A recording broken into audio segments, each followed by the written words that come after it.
नमस्कार दोस्तों, office master class में आपका एक बार फिर स्वागत है। दोस्तों, आज हम बात करने वाले हैं माइक्रोसॉफ्ट एक्सेल में यूज होने वाले 10 बेसिक फंक्शंस की, जो आपको जानना बहुत ही जरूरी है। तो आइए कंप्यूटर की स्क्रीन पे देखते हैं कि वो फंक्शन कौन कौन है और वो कैसे काम करता है। इससे पहले यदि आप हमारे चैनल पे नए हैं तो वीडियो को लाइक और चैनल को सब्सक्राइब जरूर कीजिएगा। तो चलिए वीडियो को शुरू करते हैं। तो हमारा सबसे पहला जो फॉर्मूला है वो है ट्रिम। अब ट्रिम देखिए, यहाँ पे आप कॉलम ए को ध्यान से देखिए। यहाँ पे जैसे इलेक्ट्रॉनिक्स वर्ड जो लिखा है, इसमें शुरुआत में एक स्पेस है और फिर यदि आप एंड में आते हैं तो कोई स्पेस नहीं है। इसी तरह से हम दूसरे सेल में जाते हैं तो इसमें भी शुरुआत में एक स्पेस है। फिर तीसरे कॉलम में आते हैं तो इसमें शुरुआत में एक स्पेस है, आप ध्यान से देखिए, और यहाँ पे भी एक स्पेस है, यहाँ पे भी एक स्पेस है। तो इन सारे स्पेस को आप हटाना चाहते हैं, ट्रिम फार्मूला काम आता है, जो फ्रंट और रेयर दोनों स्पेस को खत्म कर देता है। तो आइए देखते हैं कि कॉलम ए में जितने वैल्यूज हैं उनके फ्रंट और रेयर स्पेस को कैसे हटा सकते हैं। तो देखिए, हम यहाँ पे क्या करते हैं, यहाँ पे लगाते हैं फार्मूला यहाँ पे लिखते हैं ट्रिम, TRIM, और उसके बाद क्या करेंगे, इस पूरे कॉलम को सेलेक्ट करके ब्रैकेट को कर देंगे क्लोज, और उसके बाद यहाँ पे हम ड्रैग कर देंगे तो सारी वैल्यूज यहाँ पे आ जाएंगी। अब आप यहाँ पे ध्यान से देखिए तो यहाँ पे स्पेस था और यहाँ पे स्पेस आपको नहीं दिखेगा। इसको कॉपी करके जब हम यहाँ पेस्ट करेंगे तो ये इसमें आएगा एरर क्यों आएगा, क्योंकि यहाँ से वो फार्मूला पेस्ट कर रहा है। तो इसलिए हम इसको करेंगे अंडू। यहाँ पे पेस्ट स्पेशल में जाके पेस्ट कर सकते हैं वैल्यूज पेस्ट करेंगे तो यहाँ पे वैल्यू आ जाएगी। तो ये रहा ट्रिम फंक्शन का यूज। फंक्शन नंबर 2 है एवरेज। जैसे मान लीजिए इतने सारे नंबर हैं, इनका एवरेज निकालना है तो हम क्या करेंगे, यहाँ पे लिखेंगे AVERAG, उसके बाद टैब की प्रेस करेंगे तो ओपनिंग ब्रैकेट आ जाएगा। उसके बाद हम इन सबको सेलेक्ट कर लेंगे और ब्रैकेट को कर देंगे क्लोज, उसके बाद प्रेस करेंगे एंटर, तो हमें इनका एक एवरेज मिल जाएगा। एक दूसरा भी तरीका है एवरेज देखने का, आप इनको सेलेक्ट कर लीजिए और यहाँ पे स्टेटस बार पे आएंगे तो नीचे आप यहाँ पे देखेंगे कि एवरेज उसका ऑटोमेटिकली लिख के आ रहा है। जो यहाँ पे लिख के आ रहा है वही एवरेज यहाँ पे हम लोगों ने कैलकुलेट किया है। तो इस तरह से आप दिए गए नंबरों का एवरेज कैलकुलेट कर सकते हैं। तीसरा जो फंक्शन है वो है सम फार्मूला अप्लाई करने के 3 तरीके हैं। पहला मेथड है कि हम क्या करेंगे, ऑल्ट के साथ प्लस साइन प्रेस करेंगे तो ये ऑटोमेटिक सम कर दे। दूसरा मेथड है, जैसे मैं इसको डिलीट कर देता हूं। अब दूसरा मेथड देखते हैं, होम टैब में ही यहाँ पे है ऑटो सम, यहाँ पे आप क्लिक कर देंगे तो ऑटो सम हो जाएगा। यहाँ पे भी जाके ऑटो सम पे क्लिक कर दीजिए तो सम हो जाएगा। एक और मेथड है कि आप यहाँ पे सम लिखिए SUM, उसके बाद टैब की प्रेस करिए, उसके बाद इस पूरे रेंज को सेलेक्ट करिए और ब्रैकेट को करिए क्लोज, तो ये क्या कर दिया, सम कर दिया। और इसको यहाँ पे कॉपी कर दीजिए तो ये भी सम कर दिया। तो इस तरह से सम फंक्शन यूज होता है। चौथा फंक्शन है वो है सम इफ। जैसे मान लीजिए कि प्रोडक्ट की लिस्ट बनी हुई है, हम चाहते हैं कि इसमें जो लैपटॉप है, जैसे मैं इसको कर देता हूँ रेड, और यहाँ पे भी एक जगह लैपटॉप है, इसको मैं कर देता हूँ रेड, इसका वैल्यू को भी रेड कर देता हूँ, यहाँ पे भी कर देता हूँ रेड। अब ये 2 जगह लैपटॉप है तो मैं सम इफ फार्मूला लगाऊं और ये सिर्फ लैपटॉप की वैल्यू को जोड़ दे, तो उसके लिए सम इफ यूज होता है। आइए देखते हैं उसको अप्लाई कैसे हो। यहाँ पे लिखेंगे हम सम इफ, उसके बाद टैब की प्रेस करेंगे तो ओपनिंग ब्रैकेट ओपन हो जाएगा। उसके बाद कह रहा है, यहाँ पे देखिए ध्यान से, इसको आप मूव भी कर सकते हैं। अब ध्यान से पढ़िए, लिख रहा है रेंज किसका रेंज, जिसमें ये प्रोडक्ट के नाम लिखे हुए हैं। तो हम क्या करेंगे, इस पूरे रेंज को सेलेक्ट कर लेंगे, उसके बाद करेंगे कॉमा। अब देखिए कह रहा है, ये खुद ही बता रहा है कि क्राइटेरिया लिखिए। क्राइटेरिया हमारा क्या रहने वाला है, लैपटॉप।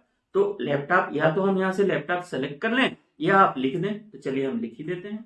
और डबल कोट में रहेगा, ये ध्यान रखिएगा। उसके बाद कॉमा लिख देंगे। उसके बाद ध्यान से देखिए ये क्या लिख रहा है, सम रेंज, यानी जोड़ना किसको है, तो जोड़ना किसको है, सेल, ये पीसेज, यानी जो प्रोडक्ट कितना सेल हुआ है उसको हमें जोड़ना है। तो उस रेंज को हम क्या करेंगे, सेलेक्ट करेंगे, उसके बाद ब्रैकेट को क्लोज करेंगे और एंटर प्रेस करेंगे तो रिजल्ट आ जाएगा। तो देखिए यहाँ पे क्या होगा, लैपटॉप कितना सेल हुआ है, 1600। आप यहाँ पे ध्यान से देखिए, यहाँ पे 1000 पीस और यहाँ पे 600 पीस, तो कितना हुआ, 1600 पीस। इसको थोड़ा और अच्छे से समझते हैं। यहाँ पे मैं लिख देता हूँ लैपटॉप, यहाँ पे लिखेंगे सम इफ, उसके बाद टैब की प्रेस करेंगे तो ओपनिंग ब्रैकेट आ जाएगा। उसके बाद हम इस प्रोडक्ट लिस्ट को सेलेक्ट करेंगे, फिर कॉमा करेंगे। अब कह रहा है क्राइटेरिया, तो अब हम इस क्राइटेरिया को सेलेक्ट करेंगे, उसके बाद कॉमा करेंगे। और कह रहा है कि सम रेंज, यानी सम किसको करना है, तो इन पीसेस को सम करना है, तो इनको हम सेलेक्ट करके ब्रैकेट को क्लोज कर देंगे, तो ये सम होके आ जाएगा। तो लैपटॉप कितने हैं, 1600। अब यहाँ आप चाहें आप चेंज करना, जैसे मान लीजिए शूज है, यहाँ पे शू, यहाँ पे कॉपी करके यहाँ पे पेस्ट कर दीजिए, तो शू का रिजल्ट आ जाएगा। अब देखिए शू 1150 है, आप चाहते हैं शर्ट का जानना, तो आप सिर्फ यहाँ पे शर्ट लिखिए, यहाँ पे शर्ट का 300 आ गया। अगेन आप लैपटॉप चाहते हैं, आप यहाँ पे लैपटॉप लिख दीजिए, लैपटॉप का रिजल्ट आ गया। जो हमारा नेक्स्ट और 5वां टॉपिक है वो है सम इफ्स। आइए देखते हैं कि सम इफ कैसे काम करता है। तो देखिए सम इफ से थोड़ा सा एक एडवांस लेवल है सम इफ्स। सम इफ क्या कर रहा था, हम सिर्फ एक क्राइटेरिया ले रहे थे, उसके बिहाफ पे वो जोड़ रहा था। लेकिन सम इफ्स क्या करेगा, मल्टीपल क्राइटेरिया लेगा। आप जैसे मान लीजिए, अब देखिए ध्यान से देखिए, कैटेगरी है इलेक्ट्रॉनिक्स, उसमें प्रोडक्ट है लैपटॉप, यानी इलेक्ट्रॉनिक कैटेगरी में कई सारे प्रोडक्ट हैं, लैपटॉप भी है, स्मार्टफोन, हेडफोन और टैबलेट, ये सब किस में आ रहा है, इलेक्ट्रॉनिक्स में। तो आप इलेक्ट्रॉनिक्स कैटेगरी और प्रोडक्ट दोनों को एक साथ अप्लाई करके सम इफ कर सकते हैं। जैसे देखिए क्या होगा, मैं चाहता हूं कि इलेक्ट्रॉनिक कैटेगरी भी मैं सेलेक्ट करूं, और उसमें क्या है, उसमें से मैं सेलेक्ट करूंगा हेडफोन। जैसे मान लीजिए मैं हेडफोन को लाता हूं कि इलेक्ट्रॉनिक कैटेगरी में जो हेडफोन है वो कितना सेल हुआ है, उसको आप जोड़ के बताइए। तो मैं क्या करता हूं, मैं इसको हाईलाइट कर देता हूं ताकि आपको अच्छे से दिखाई देगा, रिजल्ट जो है वो सही आ रहा है। तो देखिए यहाँ पे मान लीजिए मैं हेडफोन लिख दे रहा हूँ, ठीक, और यहाँ पे मैं इलेक्ट्रॉनिक्स कैटेगरी भी लिख दे रहा हूँ। अब यहाँ पे मैं फार्मूला क्या लगूंगा, सम इफ एस। यहाँ पे देखिए सम इफ्स, उसके बाद मैं टैब की प्रेस करूंगा तो ओपनिंग ब्रैकेट आ जाएगा। उसके बाद मैं क्या करूंगा, हमें देखिए यहाँ पे ध्यान से देखिए, इसको आप मूव कर सकते हैं। हम क्या करेंगे, सम रेंज कर रहा है, सम रेंज यानी जो जोड़ना, जो वैल्यू जोड़नी है। यहाँ पे हमें सबसे पहले इसी को क्या करना है, रेंज को सेलेक्ट कर लेना है। पहले वाले में यानी जो सम इफ हमने लगाया था, तो उसमें हमने पहले वैल्यू को सेलेक्ट नहीं किया था। यहाँ पे हम क्या कर रहे हैं, पहले सबसे पहले जो वैल्यू सम करना है उसको हम क्या कर रहे हैं, सेलेक्ट कर ले रहे हैं। उसके बाद कह रहा है कि पहला क्या कर रहा है, क्राइटेरिया रेंज 1। तो क्राइटेरिया रेंज 1 क्या है, हमारा ये कैटेगरी है, तो हम इस पूरी कैटेगरी को सेलेक्ट कर लेंगे और उसके बाद देंगे कॉमा। फिर कह रहे क्राइटेरिया 1, यानी इस कैटेगरी में से क्राइटेरिया क्या है, इलेक्ट्रॉनिक क्राइटेरिया है, उसके बाद हम लिख देंगे कॉमा। उसके बाद कह रहा है क्राइटेरिया रेंज 2, दूसरी जो क्राइटेरिया है वो क्या होने वाली है, प्रोडक्ट की, और उसमें अब इसके बाद हम कॉमा प्रेस करेंगे। अब उसमें क्या है, उसमें क्राइटेरिया 2 पूछ रहा है, यानी इस प्रोडक्ट में आपको क्या चाहिए, हमें चाहिए हेडफोन, तो इस हेडफोन को हम सेलेक्ट करके ब्रैकेट को क्लोज करेंगे, तो यहाँ पे सम आ जाए। अब देखिए अगर आप इसको क्रॉस चेक करना चाहते हैं कि सही आ रहा है कि नहीं, तो जैसे मैं लैपटॉप को यहाँ पे सेलेक्ट कर ले रहा हूँ रेड में, यहाँ पे लैपटॉप दो जगह है तो रेड में करते हैं, ठीक है। अब यहाँ पे मैं क्या लिख दूंगा, देखो संजोग से इलेक्ट्रॉनिक्स में ही लैपटॉप है, तो मैं सिर्फ यहाँ से लैपटॉप कॉपी करके यहाँ पेस्ट करूंगा, तो देखिए यहाँ पे 1600 ऑटोमेटिकली आ गया। यानी 2 क्राइटेरिया, बल्कि आप और भी क्राइटेरिया इसमें ऐड कर सकते हैं, 3, 4, 5, 6। एक्सेल तो यही है, एक्सेल एक मैजिक है। अगर आपको एक्सेल आने लगेगा तो आप खुद ही हर चीज को अप्लाई करना सीख जाएंगे। इसीलिए एक्सेल की बेसिक को समझना जरूरी होता है। सिर्फ शॉर्टकट अप्लाई करने से एक्सेल कभी नहीं आता है, इसलिए इसकी बेसिक्स को समझिए और आप खुद ही हर चीज को अप्लाई कर पाएंगे। तो हमने देखा सम इफ और सम इफ्स, तीनों में क्या डिफरेंस है। हम उम्मीद करते हैं कि आपको समझ में जरूर आया होगा। आप एक बार स्वतः अप्लाई करके जरूर देखिएगा। नेक्स्ट जो टॉपिक होने वाला है वो है काउंट। तो काउंट फार्मूला के लिए हम पहले क्या करते हैं, COUNT लिखते हैं और टैब की प्रेस करते हैं तो ओपनिंग ब्रैकेट आ जाए। एक चीज ध्यान रखिएगा, काउंट सिर्फ ये किसको करेगा, नंबर को काउंट करेगा, नंबरिंग को काउंट करेगा, यानी जो न्यूमेरिकल वैल्यूज होते हैं उनको ही काउंट करेगा। अब जैसे मैं यहाँ पे देखिए सी का जो कॉलम हेडिंग है ना, मैं इसको भी सेलेक्ट कर रहा हूँ। देखिए टोटल ये 11 रोज हैं, लेकिन ये जो रिजल्ट आएगा ना वो 10 है। ध्यान रखिए क्यों 10 आया, क्योंकि ये सिर्फ नंबर्स को काउंट करता है। तो काउंट फार्मूला क्या काउंट करता है, सिर्फ नंबर, न्यूमेरिकल वैल्यूज को। इसने बताया कि इसमें टोटल 10 वैल्यूज लिखे हुए हैं। तो ये आप समझ गए होंगे कि काउंट फार्मूला क्या करता है। काउंट फार्मूला सिर्फ न्यूमेरिकल वैल्यूज को काउंट करता है। नेक्स्ट, अब मैं इसलिए इसको क्लियर कर रहा हूं, नेक्स्ट जो काउंट के बाकी सारे फार्मूला वो भी हम देख के उसको डिफरेंशिएट करेंगे।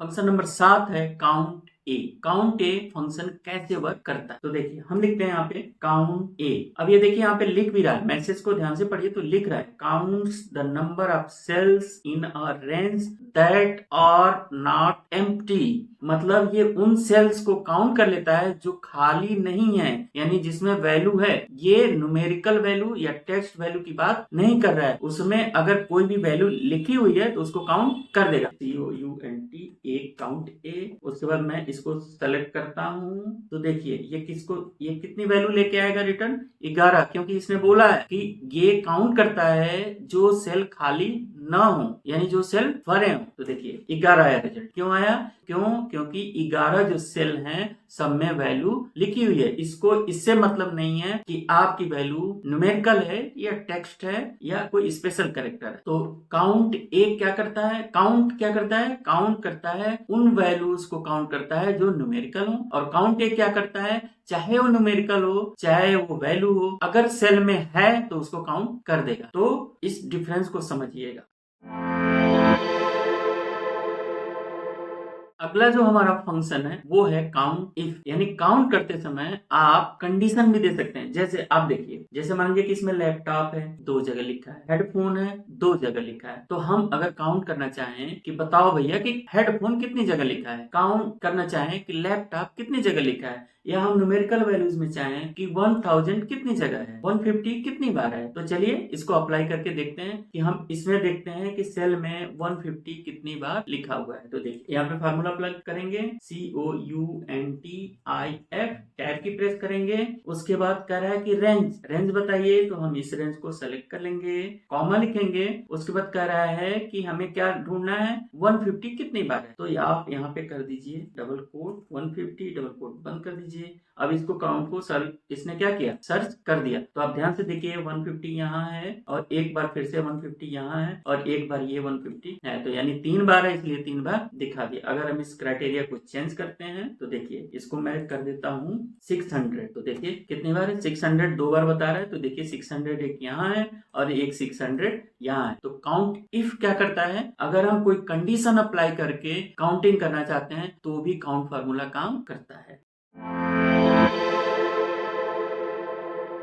अगला जो हमारा फंक्शन है वो है काउंट इफ्स। तो देखते हैं कि काउंट इफ और काउंट इफ्स में क्या डिफरेंस है। काउंट इफ्स बिल्कुल वैसे ही है जैसे सम इफ्स था, बस दोनों में अंतर इतना है कि सम इफ क्या करता है, वैल्यू को जोड़ता है, और काउंट इफ क्या करेगा, वैल्यू को काउंट करेगा। जैसे मान लीजिए एक जगह 100 लिखा है, एक जगह 500 लिखा है, तो काउंट इफ क्या करेगा, जोड़ेगा। कैसे जोड़ेगा, 1 2, यानी 2 बार वैल्यू लिखी है तो 2 रिजल्ट लेके आएगा। और सम इफ क्या करता है, एक जगह 100 है और एक जगह 500 है तो जोड़ के लाएगा, यानी 600 लाएगा। तो काउंट इफ और सम इफ में अंतर है। तो यहाँ पे देखिए क्या है, काउंट इफ जैसे सम इफ क्या कर रहा था, मल्टीपल क्राइटेरिया पे काम कर रहा था, उसी तरह से काउंट इफ भी मल्टीपल क्राइटेरिया पे काम करेगा। तो देखते हैं प्रैक्टिकली कि कैसे काउंट इफ काम करेगा। देखिए जैसे हमने सम इफ्स में देखा था, हमने कैटेगरी के साथ प्रोडक्ट को भी एज ए क्राइटेरिया अप्लाई किया था। तो यहाँ भी हम देखते हैं, जैसे मान लीजिए कि हम चाहते हैं कि कैटेगरी हमारी इलेक्ट्रॉनिक्स हो, प्रोडक्ट हमारा लैपटॉप हो, तो काउंट करके बताओ कि इलेक्ट्रॉनिक कैटेगरी में कितने ऐसे प्रोडक्ट हैं जिनका नाम लैपटॉप। सिंपल सी बात, कैटेगरी हमारी इलेक्ट्रॉनिक हो, यानी इस कैटेगरी में जो इलेक्ट्रॉनिक कैटेगरी है उसमें जो प्रोडक्ट लैपटॉप है वो कितनी बार आया है, ये काउंट करना है। तो हम क्या करेंगे, इन दोनों क्राइटेरिया को हम यहाँ नोट कर देते हैं और यहाँ पे हम फॉर्मूला अप्लाई करते हैं, काउंट इफ एस लिखते हैं, टैब की प्रेस करेंगे, करेक्ट क्राइटेरिया रेंज 1।